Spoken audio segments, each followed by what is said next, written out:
திருவாரூர் மத்திய பல்கலைக்கழக கட்டுமான மேற்கூரை இடிந்து விபத்துக்குள்ளானதில் 5 பேர் பலியாகினர்.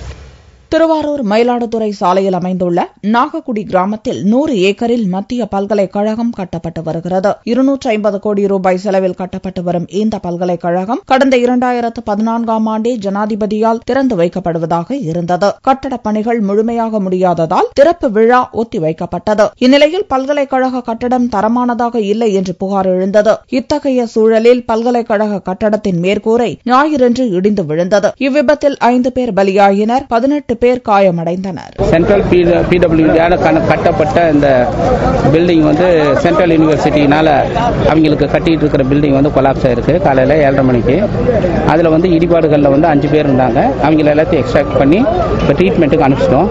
இறந்தவங்க மொத்தம் 5 பேர். இமீடியட்டா காவல்துறை, தீயணைப்பு படை எல்லாம் சேர்ந்து உடனே பண்ணிட்டு இருக்காங்க. ரெவென்யூ எல்லாம் சேர்ந்து பண்ணிட்டு இருக்காங்க. இப்ப ரெஸ்கியூ ஆபரேஷன் நல்லபடியா போயிட்டு இருக்கு.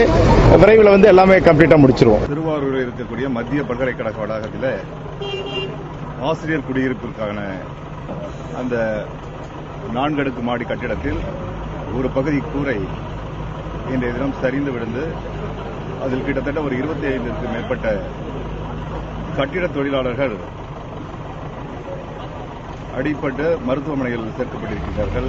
கட்டிடத்தினுடைய ஸ்டெபிலிட்டி தன்மையை சோதிக்கக்கூடிய ஒரு சூழலில் இன்றைய தினம் சென்ட்ரல் பப்ளிக் ஒர்க் டிபார்ட்மெண்ட் இதற்கான முழு ஆய்வையும் செய்து இதற்கான காரணம் என்ன என்பதை அரசாங்கமும் மத்திய அரசாங்கமும் மக்களுக்கு தெரியப்படுத்த வேண்டும். காயமடைந்தவர்கள் தஞ்சை மருத்துவக் கல்லூரி மருத்துவமனையில் அனுமதிக்கப்பட்டுள்ளனர். இதுகுறித்து தகவல் அறிந்த மாவட்ட கலெக்டர் உள்ளிட்ட அதிகாரிகள், மருத்துவ குழுவினர் சம்பவ இடத்தில் முகாமிட்டுள்ளனர்.